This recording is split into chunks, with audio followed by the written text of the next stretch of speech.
Well, as you guys saw, I got the 79 put in the short trailer. So 1 car down, 2 more to go.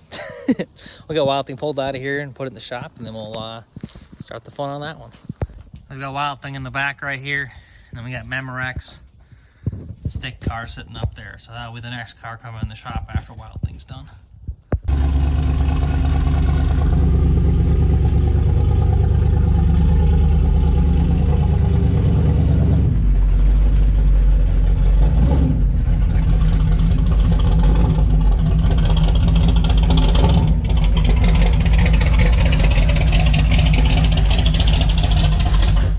Wild Thing's officially in the shop now, so now we get to start all the fun activities.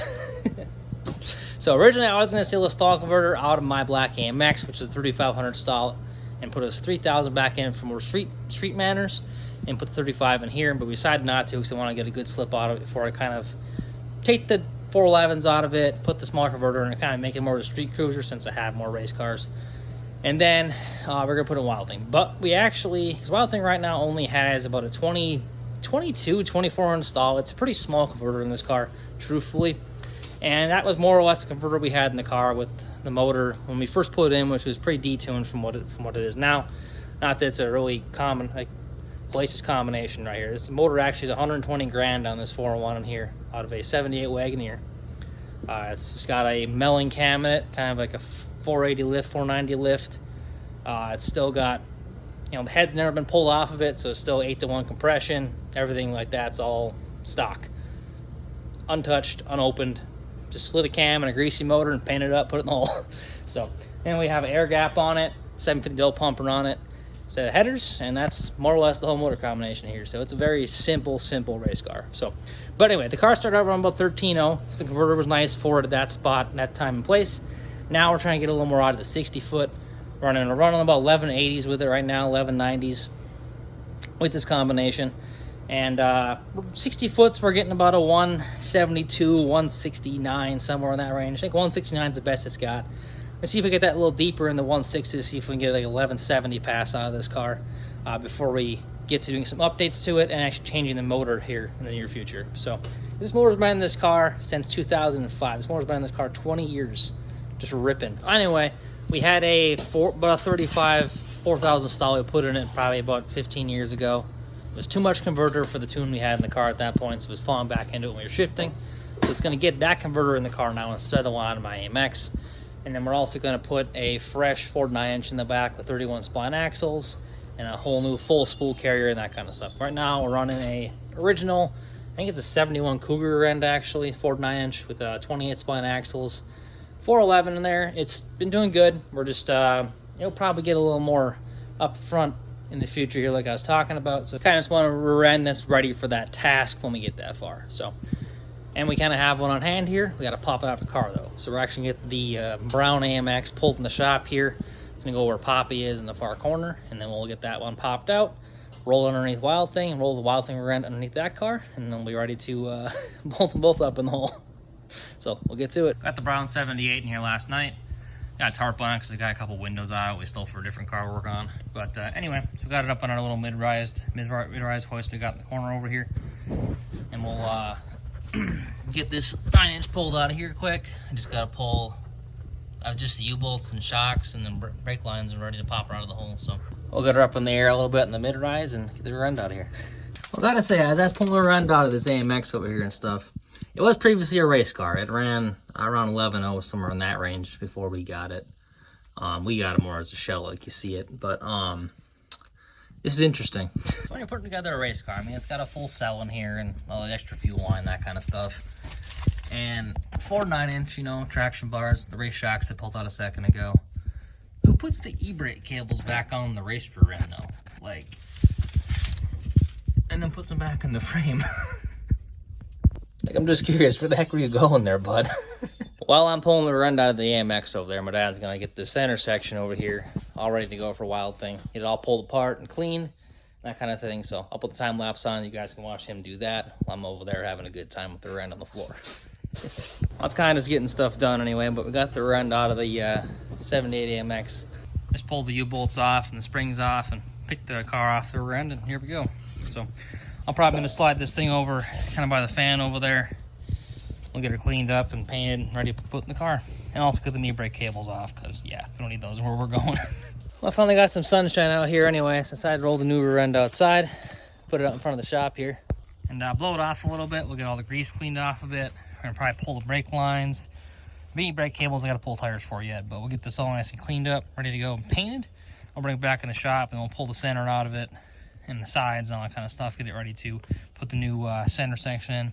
So right now it has 391 gears in it. We're putting 410s. That's what my dad's building that carrier for currently. So, but then we'll have a set of 31 spline carrier with 391s on it if we ever want to bring Wildling down some gear in the future. So it was just about to rain outside, so I kind of didn't tape anything, but I got it all cleaned up, got the main housing sprayed. Obviously the center's coming out, so I didn't worry about that right now. Now I got the drums off. We're gonna take a look at the wheel cylinders. Have Mom pick up another set of those, just replace them. Since this car is parked for a long time, I just don't want those being an issue, so we're gonna replace these. And then also pull all the shoes apart because I gotta get this lever out of the back right here, which is for the e-brakes. So we're gonna pull all these off, pull this lever out, which is this little horseshoe clip right there. You know, we don't need extra weight in the car in that case too. So, and we can pull these out of the backing plates and get them far away from any race cars we have at our house. Dad's been spending a little bit of his time over cleaning, so as you can tell, this is a somewhat not the cleanest housing in the world, but so we got some decent amount of grease and that kind of stuff. But we'll get her cleaned up, ready to go. And this is the parts out of it. As you can see, had a little water in it originally, so we have all new bearings and everything for it. So this isn't a big issue for us moving forward, but we're getting there anyway. I got the rear end pretty much all ready to go anyway. Got the brakes all freshened up anyway. This is the parts that were here besides the wheel cylinders. So I put brand new wheel cylinders in. Got the shoes all nice and sanded since they're riveted style, so they'll be okay. And they just had a little bit of glazing on them. So got that all done. I also cleaned the paint, all the bolts and stuff, so that's looking all nice and fresh, along with the housing and all that kind of stuff on both sides. Got the shoes sanded. So this is already put up in the car more or less. We actually are going to pull the axles out of it though, and the center section, just because it's a lot lighter to get up in the car that way. This is easier to lift that way. But we're going to take a break from the rear end right now. Let it sit there and dry since the Rust-Oleum's still drying on it currently as I was working.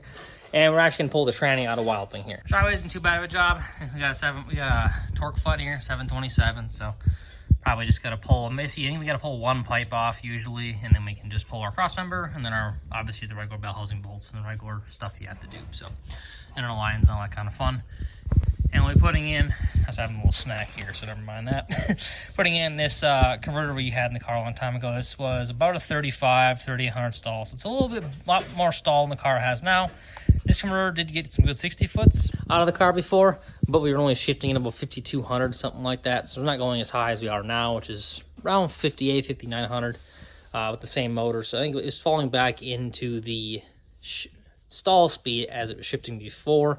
I think we'll be fine now, truthfully. So we're going to put that converter up in this car and they have a lot more stall out of the hole. Just a little better 60 foot and get a nice 1170 pass out of this car. So anyway, I'm going to start, get some lights set up and start pulling bolts out.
After a bit of playing around, we got the torque flight out of the hole anyway. She's down on the tranny jack. Biggest reason we're fighting it so bad is we actually have a big car dipstick in a small car, so it fights pretty heavy hitting the motor and stuff. Because when this car was originally built back 2005, it's a pretty budget-minded car, so we used whatever we had laying around and put it together back in the day. So dipstick fights pretty heavy coming out of there. It's what it is. So it's kind of a lot of jockeying around and turning it and kind of getting the right way to get out of there and in the right spots, so we're not just bending it and kinking it, basically. Usually what it does is it gets caught on, well, pretty much everything in this corner it catches on at one time, which is kind of nifty. So, but we got the back part right here and stuff, so we'll get the his flex plate pulled off, because we got to put a another flex plate on. It has Hemi bolts, the bigger bolt holes, so we'll get another one from the back, punch the holes in it quick and throw her on there. So this is all stock balance on this car yet, so, and original balance, stock balance, because it's still all stock bottom end. So we'll get the next flex plate put on, but I have to go out to the V8 building and see if we can find a small car V8 dipstick, just to eliminate this problem happening next time.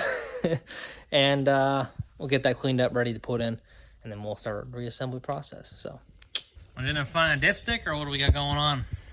Got ourselves a nice, real good condition 1974 Hornet dipstick tube. So that'll be good from an original 304 Hornet motor and tranny I have out there in the V8 building. Perfect. Good to go.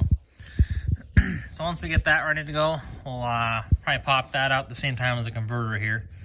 And then we just got to pull the plug off that one and slide that in the hole. So this one was already in the car, so not a big deal. Even got our bolts with it, so. We got the converters all up, just comparing them for a second, make sure the snout sizes are the same, which they should be. They all work together. Dipstick's all nice and painted up, ready to go. Just got a fresh front pump seal installed a few seconds ago here. I just cleaned up the silicone on that. And then we also got our flesh flywheel, or flex plate, I should say, technically, up in the hole with the holes drilled bigger on the inside. So, and this motor isn't making a whole lot of steam, ridiculous amount of steam, so we're running the stock flex plate right now, which will work just fine for what we're doing. So we're going to put the converter in the tranny here in a second, and then we'll be ready to slide her up in the hole. Got our fresh converter in the hole and our new dipstick all ready to go. So I also measured our short spot. It's always something to do, otherwise you're just fighting it later. So you can line the short spot up. Easy way too is also the access hole for the drain plug. It's on a stock converter, early stock converter. So put your short spot where it needs to be, label it here and there, and then you're good to go. Then you can get everything all lined up so you're not spinning everything through the starter hole. And when you have a car with headers, your starter hole doesn't leave the hole there when you pull the tranny with the motor still in there. So starter just kind of hangs out in its permanent home. So anyway, got all that lined up, so time to run the torque flight in the hole and put her in.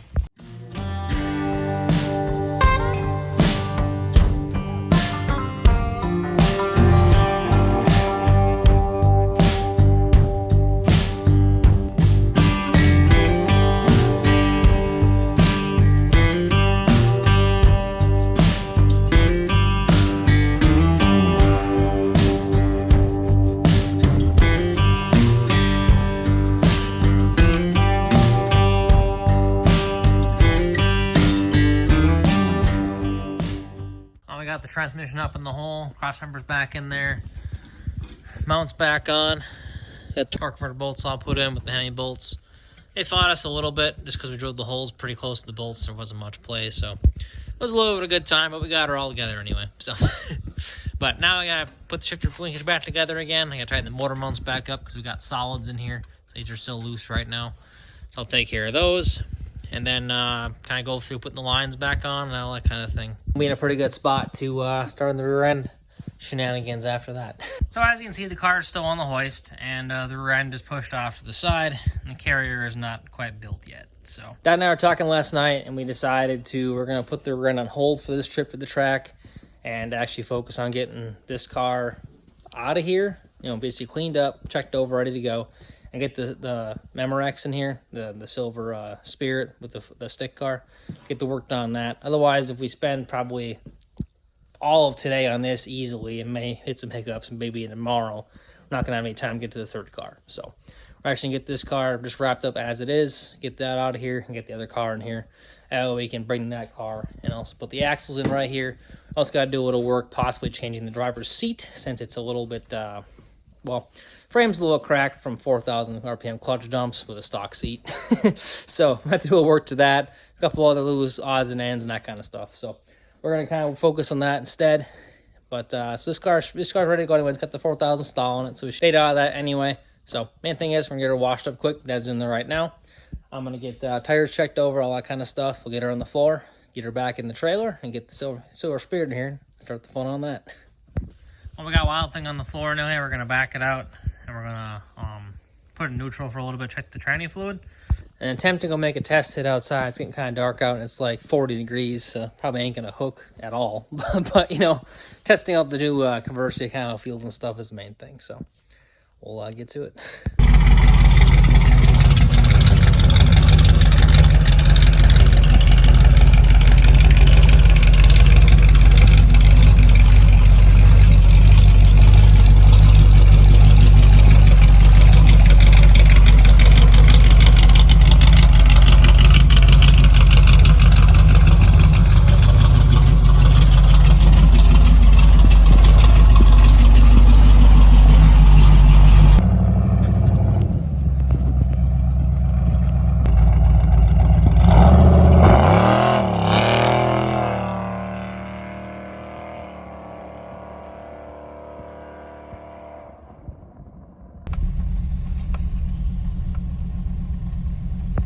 After testing Wild Thing last night, I put it up on the rack again, just check everything over. Kind of left it up there just to make sure there's no drips or anything else going on after I test it. So we should be ready to go then.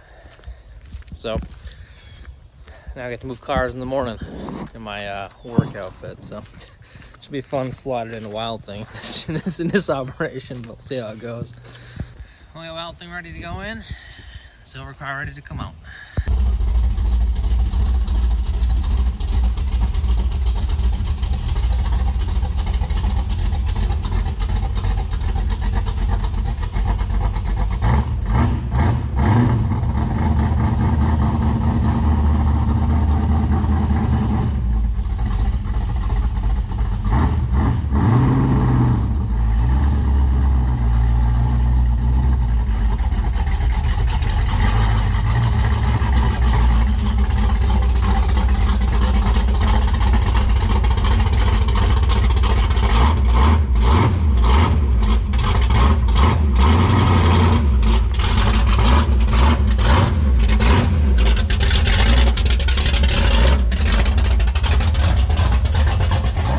As I got, so I moved the Silver Spirit GT in the garage here earlier today, and Dad did a little taping on the Escapade we're working on right now, which is working on the seat actually, the driver's seat, because it was bent back a little bit from too many high RPM clutch dumps, and just wasn't having it.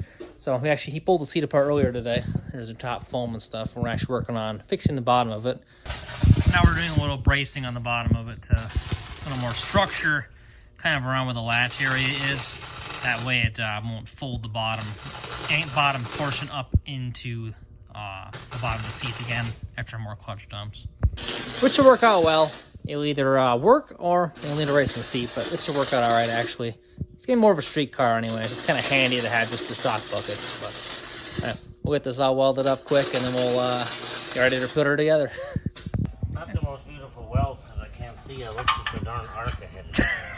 Oh yeah, it's also a flux core, so it is what it is, but she'll work for what we're, it'll work for where we're going.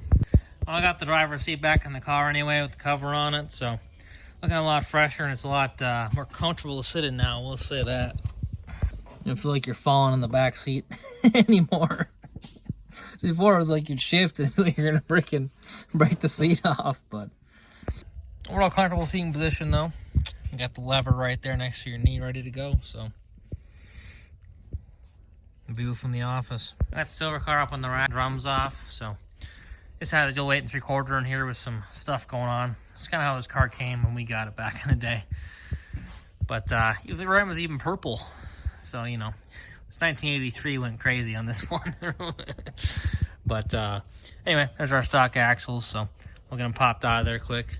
This is the main one that was bent the most over here. You can kind of see it with the drum a little bit where it was sitting, but you can kind of see how it's pretty tight in the bottom right there and like super far out. So just got some issues.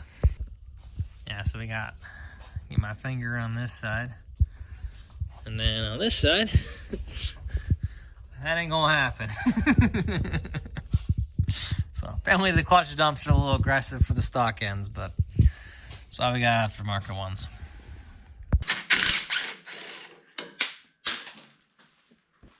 Got the most wore out extension in the face of the earth here, or what?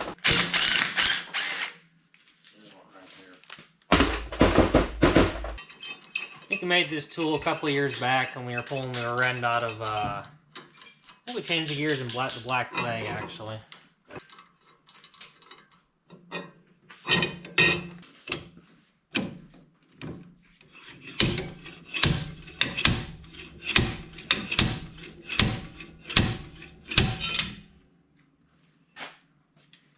There we go.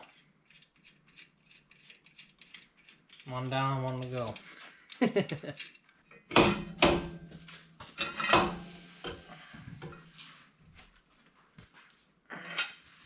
Oh, look at that. Twisted the ends up too. Guess Rowdy 4 was a little much for him, but the new ones will be a pretty good setup anyway. Should deal with this no problem. I got the comparison out here on the table and stuff, all lined up, looking nice. Nice thick flange in the quick performance axles. And come with a flange on like this. And actually, this actually is a seal bearing on the quick performance ones. It's called the green bearing. So this doesn't require any preload adjustment like you traditionally would with a tapered roller like it comes with from the factory, which is all done on the 8 3/4 Mopar ends from the passenger side with this nut right here kind of deal. See this nut, and this is actually Dad marked it before to keeping it in the same spot so you have the same amount of end play on the axle housing. These are set up, assembled like a 4 to 9 inch, where basically you just bolt in your axles to the flange and you're done.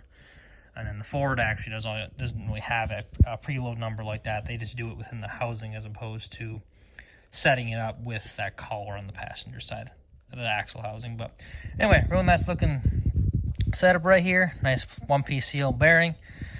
You know, look exactly the same length. I obviously got extra splines set up on them because they probably make them. I would guess they make one axle for 8 3/4 Mopar. They set up for running like an E body as a wider and then an A body and all that kind of stuff. So, but real nice setup. As you can see, we had a little bit of twisting going on from the 4,000 RPM clutch dumps already on the stock axles, and then we had a little bit of tweaking going on in relation to the flat where this was mounted to where the end of it is too. So that should be solved with this. Got a nice thick base on it right here, and a nice chrome molly race axle.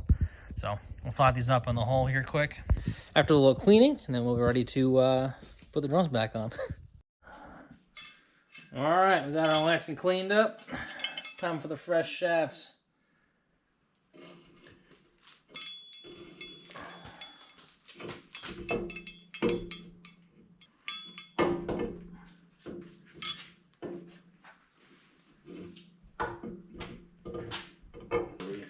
Yeah, it's all greased. There we go. We'll get the bolts all tightened up, throw our hand dandy the hole we already got in the face, and we're all set to go. And torquing these down isn't really a bonsai effort. This is 35 foot-pounds on the retainer, on the axle retaining nuts, so you don't have to go crazy on them. They're pretty easy to get to. I mean, basically, you got your 8 3/4's got 5 bolts on it, and you got your hole right there to get to it. So, pretty easy access, which is always handy every once in a while. Well, we got both axles put in the car anyway, so they're all ready to put the drums back on, put the tires back on. But it's midnight right now, so we're going to do that tomorrow. Dad's going to sand the shoes here quick, make sure they look pretty nice. And then put it all back together tomorrow, and then do a couple other small tweaks. Just do some tuning under the hood and that kind of thing. It's time to put the drums on. Then we're going to toss the street tires back on it for a few minutes. Go for a cruise in the road, make sure it feels right, wind it up a little bit, make sure everything's smooth and ready to go. Then we'll bring it back in here, toss on the slicks over here. Nice looking fatties. Once slicks are all reinstalled, put it back on the floor, then it's pretty much ready to go up in the trailer actually. So I'll be checking the fluids and everything else right now. So we're getting close anyway on the cars. We gotta load everything up yet. And I still got to build a 750 dough pumper yet, but we're in a pretty good spot overall. I got everything checked underneath the hood and stuff. Back tires back on, torqued down. So we're gonna go for a cruise quick, see how she feels.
Well, as you guys see, it's Thursday morning right now. We got kind of getting the trucks ready to go. We're just getting the big house cleaned up over here, washed up.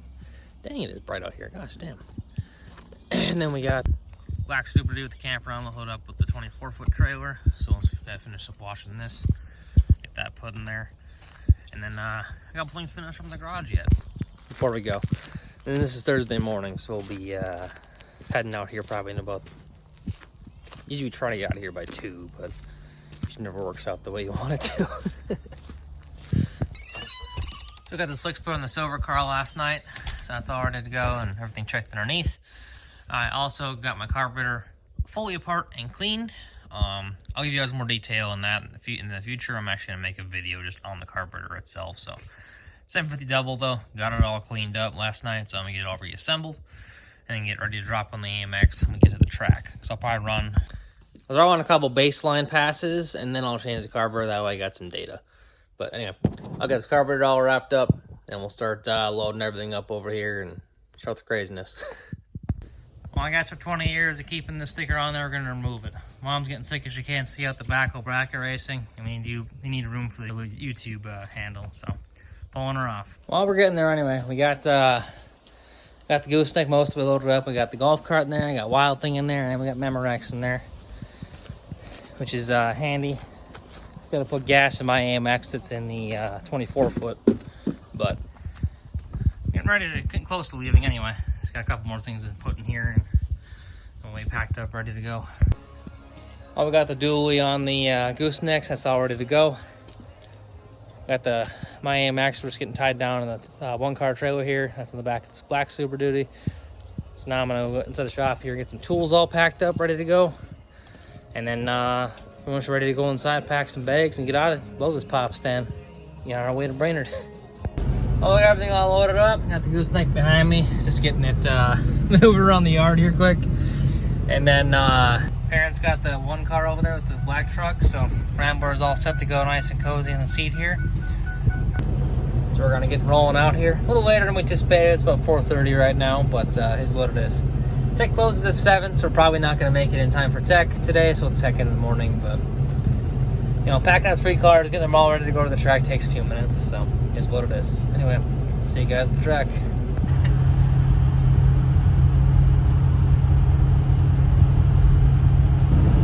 About 3.5 hours later, finally made it, rolling into Brainerd. There we go, Brainerd International Raceway, Brainerd, Minnesota. I'm rolling in a little later. Looks like we're pretty full already, actually.